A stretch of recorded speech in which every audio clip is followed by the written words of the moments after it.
If you are seeing this, God is trying to warn you. Not everyone who claps for you is for you. Some people are assignments, but not from heaven. There's a dangerous lie many believers fall into. If they support me, they must be sent by God. But that's not always true, because sometimes the enemy doesn't attack you with opposition. He sends agreement. He sends people who look right, sound right, even feel right, slowly pull you away from your calling. Jesus himself was followed by crowds. Not everyone in the crowd believed. So today you need discernment. Because where God is taking you, not everyone can go. Listen carefully, because this might change the way you see people forever. Not everyone who supports you is sent by God. I know that sounds uncomfortable, because we want to believe that anyone who encourages us, anyone who stands beside us, anyone who claps when we win, must be a blessing. But the truth is, not all support is pure. Some support comes with hidden strings. Some people will lift you, but only so they can feel needed. They will help you, but expect control over your decisions. They will cheer for you, but quietly compare themselves to you. And if you start rising higher than they expected, something shifts. Have you ever felt that? At first, they were your biggest supporter. They were always there, always agreeing, always encouraging. But then, when you started growing, when you started stepping into something bigger, their tone changed. Suddenly, they question your choices. They plant small doubts. They make you feel like you're doing too much or moving too fast. And you sit there confused, thinking, wait, weren't you the one who believed in me? That's the moment you need discernment. Because real support doesn't come with jealousy. Real support doesn't shrink when you grow. Real support doesn't try to control what God is doing in your life. Jesus experienced this too. There were people who followed him, praised him, celebrated him. Their hearts were not truly aligned with him. They loved what he could do for them. They didn't truly love who he was. And the moment things didn't go the way they expected, their support disappeared.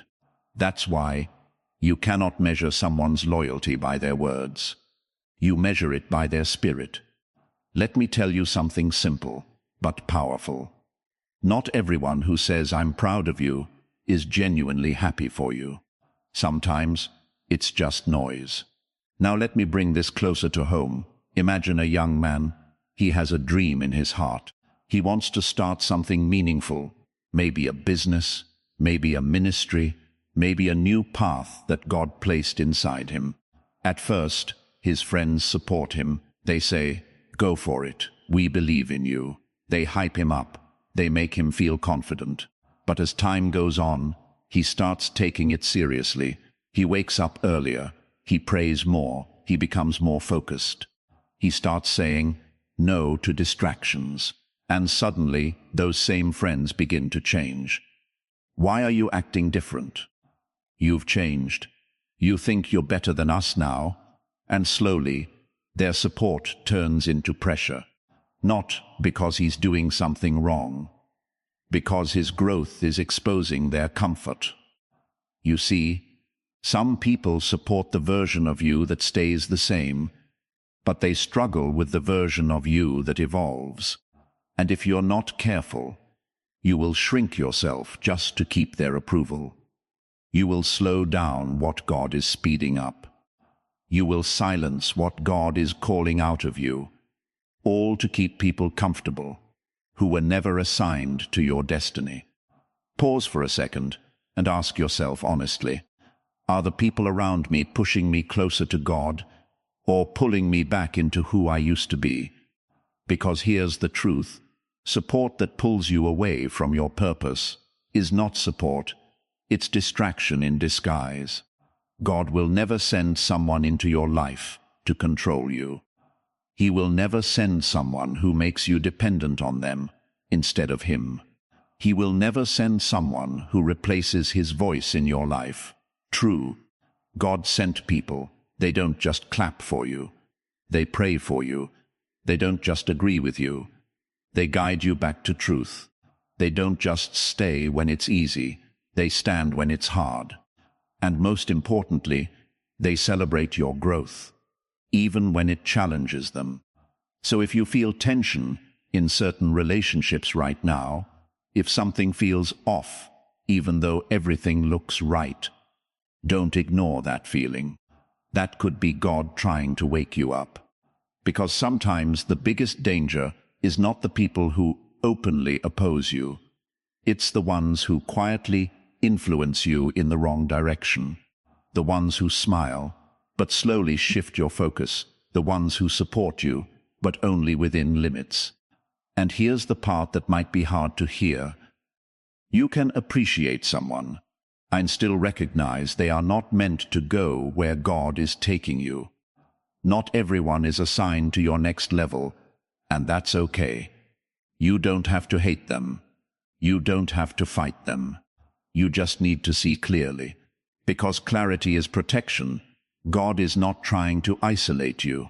He is trying to align you. He is removing confusion so you can walk in purpose. He is exposing false support so you don't build your future on unstable foundations. So today, ask God for discernment, not just to see who supports you, and to understand how they support you and why they support you.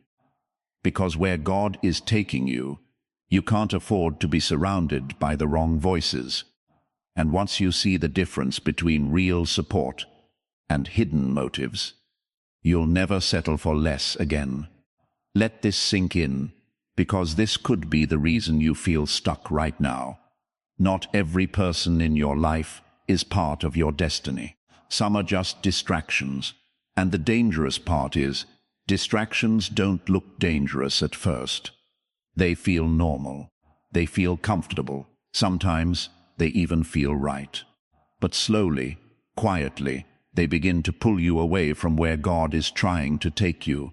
You don't notice it immediately. It starts small. You were going to pray, but you got caught in a long conversation. You were going to focus, but you got pulled into unnecessary drama.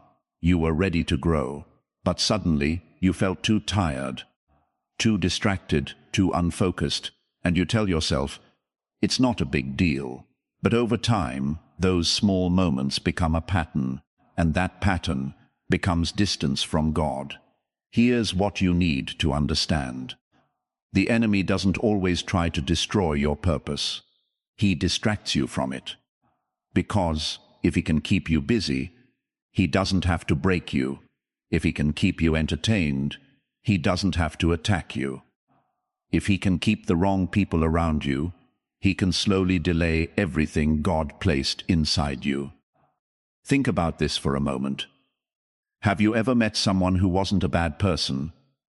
After spending time with them, you felt further away from who you're supposed to be. They didn't hurt you. They didn't betray you. They didn't do anything obviously wrong. But somehow, you prayed less, you focused less, you started settling more. That's what a distraction looks like. It doesn't always come as something evil. Sometimes it comes as something misaligned. Let me tell you a simple story. There was a young woman who felt a strong calling on her life.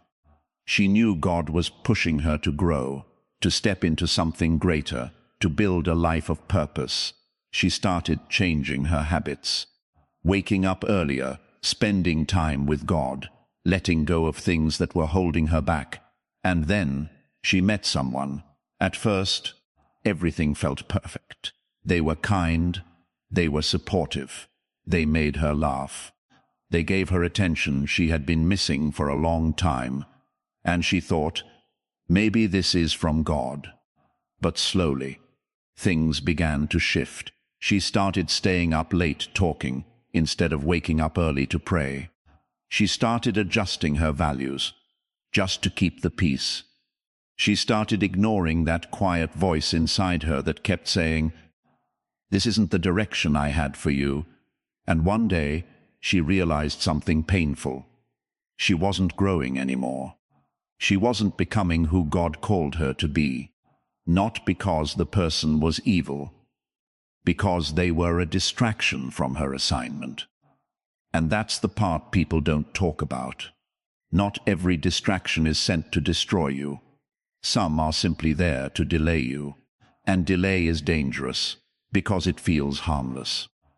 You don't feel like you're losing anything until you realize how much time has passed, how many opportunities you ignored, how much growth you postponed, how far you drifted from your purpose. Now listen closely. God is not asking you to cut people off out of pride or ego. He's asking you to choose alignment over attachment. Because you can love someone and still recognize they are not meant to walk with you in this season. You can care about someone and still understand they are pulling you away from your purpose. And that takes courage. Because sometimes the hardest distractions to walk away from are the ones that make you feel good. But here's the truth you need to hold on to. If someone consistently pulls you away from God, they cannot be part of God's plan for your life. God doesn't bring confusion. He doesn't pull you in opposite directions.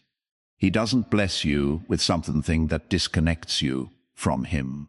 So if your peace is disturbed, if your focus is broken, if your spiritual life is fading, don't ignore it.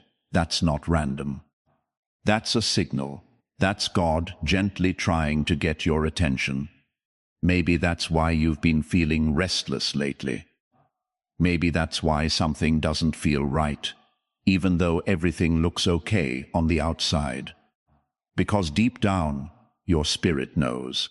Your spirit knows when something is not aligned, and God is calling you, not to stay comfortable, to step into your calling. So here's a simple question I want you to ask yourself. Who or what in my life is quietly pulling me away from who God is calling me to be? And once you have that answer, don't ignore it, don't justify it, don't delay it. Because your purpose is too important, your calling is too valuable, your future is too sacred to be constantly interrupted by distractions.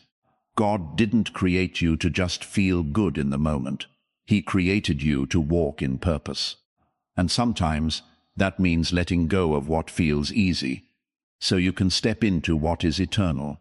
So if God is showing you something right now, if He's revealing a person, a habit, a connection, trust Him. Because where He is leading you requires focus, and distractions, no matter how harmless they seem, cannot go with you. I want you to hear this, slowly, deeply. Not every relationship in your life is there to comfort you. Some are there to reveal you. Because sometimes God will allow certain people into your life, not to complete you, but to test you, to test your heart, to test your discernment, to test who you truly follow when emotions get involved. And this is where many people get it wrong. We assume that if something feels strong, if the connection is deep, if the emotions are real, then it must be right. But feelings are not always truth. You can feel connected to someone and still be completely misaligned with God's purpose. You can feel understood and still be led in the wrong direction. And that's why this kind of test is so powerful. Because it doesn't come with pain at first, it comes with comfort. Let me ask you something personal. Have you ever met someone who just got you? They understood your struggles. They listened to your story. They made you feel seen in a way no one else did. And it felt special, like maybe God sent them into your life for a reason. So you opened up. You trusted them. You started letting their voice carry weight in your decisions. But slowly, something began to shift.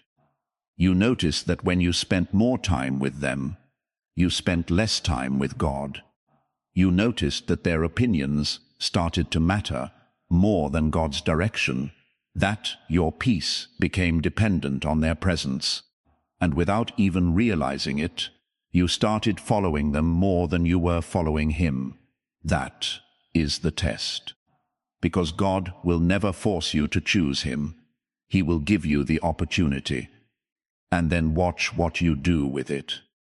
Will you stay aligned with His voice, or will you follow what feels good in the moment? Let me share a simple story. There was a man who had been praying for clarity in his life. He wanted direction. He wanted purpose. He wanted to grow closer to God. And then he met a group of people who welcomed him in. They were kind. They were supportive. They made him feel like he belonged. For the first time in a long time, he didn't feel alone. And at first, everything seemed fine. But over time, he started noticing something. They didn't encourage his faith. They didn't challenge him to grow spiritually. They didn't talk about purpose or calling or God's direction. They just lived in the moment. And slowly, he started doing the same. He prayed less. He compromised more. He stopped asking God for direction because he already had people telling him what to do. And one night, sitting alone, he felt an emptiness he couldn't explain. Nothing bad had happened. But something inside him knew he had drifted, not because of something obvious, because of something subtle. And in that quiet moment, he realized God wasn't silent. He just chose other voices over God's voice. That realization changed everything, because the test was never about the people. It was about his alignment. Listen carefully. God will sometimes allow relationships in your life to expose what you value most. Do you value His voice, or do you value comfort? Do you value truth, or do you value emotional connection? Do you value purpose, or do you settle for what feels easy? Because not every connection is a calling. Some are simply mirrors, showing you where you are spiritually. And here's the hard truth. Anything that slowly replaces God's place in your life is not from God, even if it feels right. Even if it looks right, even if everyone else approves of it, God will never send someone to become your source. He will always remain your source. People can support you. They should never replace Him. So if you find yourself depending on someone more than you depend on God, if their presence determines your peace, if their approval shapes your decisions, pause. Because that's not alignment, that's attachment. And attachment can pull you out of purpose, without you even realizing it. But here's the good news. God doesn't test you to fail you. He tests you to strengthen you, to sharpen your discernment, to deepen your faith, to teach you how to recognize His voice, even in the middle of strong emotions. So the next time you feel a powerful connection with someone, don't just ask, do I feel something? Ask, is this drawing me closer to God or further away? Because that answer will protect your future. And remember this, you don't lose anything by choosing God first. You only lose what was never meant to stay. So if God is revealing something to you right now, if He's showing you that a relationship, a connection, a voice in your life is pulling you away from Him, don't ignore it. That's not rejection, that's protection. Because your calling is too important, your purpose is too valuable, and your relationship with God is too sacred to be replaced by anything temporary. Stay aligned, stay aware, and choose Him every single time. Listen closely, because this is where everything begins to shift. Not all support is the same. Some people make you feel comfortable. Very few people make you grow. And the ones sent by God, they won't just sit with you in your comfort. They will call you out of it. Because true, godly support doesn't just protect your feelings, protects your future. Let that sink in for a moment. There's a difference between someone who keeps you comfortable and someone who keeps you aligned with your purpose. Comfort feels good in the moment, but purpose requires stretching. And the people God places in your life, they won't let you settle for less than what He placed inside you. Have you ever had someone in your life who told you the truth, even when it was uncomfortable? Not in a harsh way, not to tear you down, in a way that made you stop and think, at the time, it didn't feel good. Maybe it challenged your habits. Maybe it exposed your excuses. Maybe it forced you to face something you were avoiding. But later, you realized that moment changed you. That was not criticism, that was care. Because people who are sent by God, they don't just celebrate who you are. They fight for who you are becoming. And sometimes that fight comes in the form of correction. Now, let me tell you something important. Correction is not rejection. A lot of people run away from the very voices God sent to guide them because they don't like being challenged. They choose comfort over growth.